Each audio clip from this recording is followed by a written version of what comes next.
Fra l'altro ragazzi, oggi fa un freddo cane, veramente un freddo cane. Adesso fa veramente freddo ragazzi, ma prima lo dicevo che faceva freddo, ma adesso con il cappotto, con la sciarpa, con tutto quanto sto letteralmente tremando dal freddo. Mamma mia che freddo ragazzi, non mi è mai capitato di dover interrompere un vlog per il freddo perché non riuscivo a tenere ferma la telecamera perché tremava la mano dal freddo. Allora ragazzi, sono tornato a casa e devo trovare il modo di riscaldarmi con tutto il freddo che ho preso e allora mi faccio, anzi ci facciamo insieme una cioccolata calda, o per meglio dire ci facciamo un chobar. Sapete che in Italia spesso usiamo il nome commerciale anziché il nome generico, no? Quindi una cioccolata calda in Italia è per antonomasia il chobar della Cameo. Non è una promozione, naturalmente, non prendo niente dalla Cameo. Cameo, pagami che ti sto facendo il nome. E chobar, quindi si dice mi faccio un chobar, vuol dire mi faccio una cioccolata calda. In realtà ne esistono tante di marche buone, c'è la cioccolata calda della Lindt ad esempio molto buona, c'è la Ristora, ce ne sono di marche. Quindi è una bustina con questa polvere, serve un pentolino, questo è un pentolino, vedete? Suffisso ino che indica qualcosa di piccolo, quindi possiamo dire è un pentolino o possiamo dire anche un padellino. Sapete che pentola e padella tecnicamente non sono sinonimi perché la pentola è quella alta, la padella è quella piatta, però a volte vengono utilizzati in modo intercambiabile e questo viene chiamato indifferentemente pentolino o padellino. Qui poi abbiamo un cucchiaio di legno che ci serve per mischiare perché questo è un pentolino antiaderente, vedete? E allora il cucchiaio di legno per non rovinare la superficie antiaderente.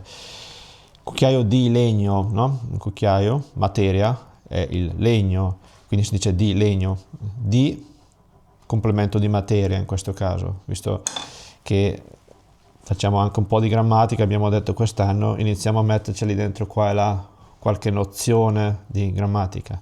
In analisi logica, cucchiaio di legno è un complemento di materia, che esiste in realtà in italiano il termine ligneo, l'aggettivo ligneo, qualche cosa ligneo vuol dire di legno, però fa un po' ridere, dire un cucchiaio ligneo, lo si direbbe magari, è un termine, un aggettivo tecnico che ad esempio se fosse un manufatto artistico archeologico, un reperto archeologico di 2000 anni fa, no? Diremmo ecco un cucchiaio ligneo risalente al 200 avanti Cristo, ma in questo caso si dice di legno. Poi abbiamo un cucchiaino, no? Il cucchiaio è quello grande, quello da minestra, il cucchiaino è quello piccolo. Abbiamo il nostro chobar, abbiamo dello zucchero che non si metterebbe, lo so ragazzi, non si metterebbe lo zucchero perché il chobar ha già lo zucchero, ma io sono goloso e aggiungiamo anche un cucchiaino di zucchero, mezzo dai, mezzo, che troppo zucchero fa male, non bisogna mettere troppo zucchero, però sapete che quando uno è goloso è più facile a dirsi che a farsi. Imparate un altro detto in italiano, più facile a dirsi che a farsi. Apriamo la nostra bustina e dobbiamo versare il contenuto tutto nel pentolino. Ecco qua. Voi ragazzi non potete immaginare quanto è difficile fare con una mano e con l'altra filmare. Ah, dimenticavo la cosa più importante. Il latte. Il latte ragazzi, senza latte non si fa niente. Vediamo un po', si può fare, vedete, nel pentolino o nel microonde. Questo è il microonde, vedete, questo qui è il microonde, ma noi lo facciamo nel pentolino che secondo me esce più buono. E allora, versami nel pentolino, mescolami. Mescolare è sinonimo di mischiare, no? Mischiare, mescolare, aggiungendo poco alla volta 125 millilitri di latte, acqua o bevande vegetali, noi mettiamo il latte, quello classico si fa col latte. Scaldami a fiamma moderata, cioè vuol dire con la fiamma del gas, non troppo alta al massimo. continuando a mescolare finché non mi addenso. Vedete, no, versami finché non mi addenso. Parlano come se fosse il Chobar in prima persona che sta parlando e sta dando istruzioni su come farlo. Quindi adesso accendiamo il gas. No, versiamo prima il latte, altrimenti faccio un casino. Dunque, vediamo 125 ml, sarà più o meno questa tazza, direi che sarà 125 ml. Facciamo un po' a occhio, ragazzi, a occhio vuol dire così in modo empirico, come dicono gli anglofoni, rule of thumb, cioè in modo così un po' empirico, senza grossi calcoli matematici. E dobbiamo versarlo un po' alla volta. Allora facciamo così, io lo verso tutto perché altrimenti non riesco a filmare.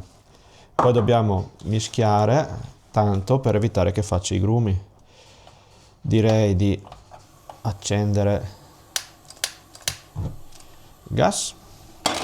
Questa è una fiamma alta, dobbiamo un po' abbassarla perché diceva fuoco medio, vedete? Così è basso, così è alto, così fuoco medio o come dicevano loro fiamma moderata. Mettiamo il nostro pentolino sul gas,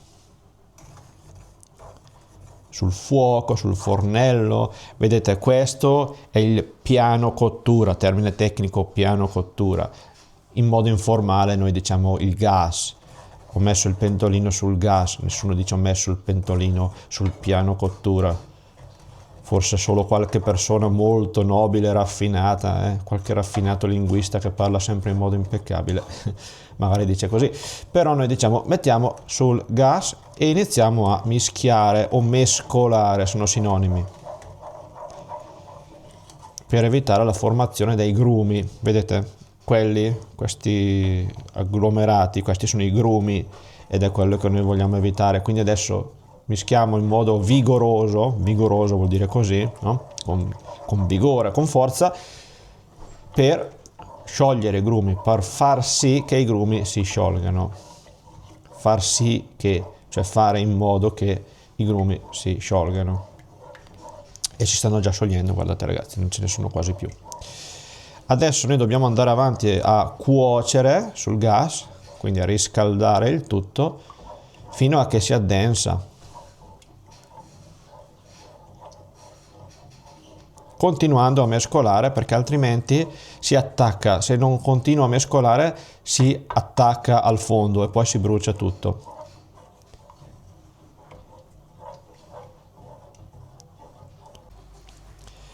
E mettiamocelo anche, dai, è un cucchiaino scarso di zucchero. Scarso vuol dire non troppo pieno, dai, che viene più golosa.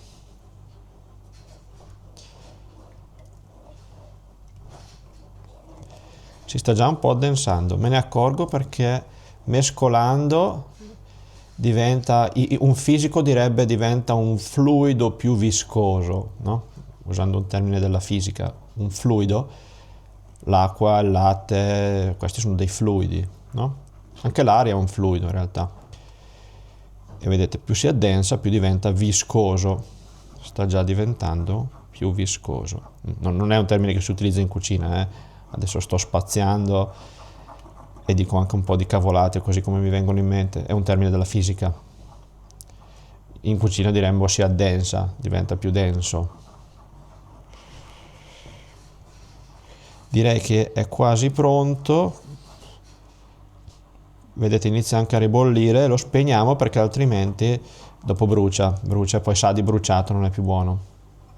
Spegniamo il gas e la cioccolata calda è pronta, il nostro chobar è pronto, anzi il mio ragazzi, il mio chobar, mi dispiace ma voi vi accontentate del video e io mi bevo il chobar, perché? Non perché sono cattivo, ma perché il freddo me lo sono preso tutto io e quindi il chobar giustamente me lo devo bere io, mi sembra, no?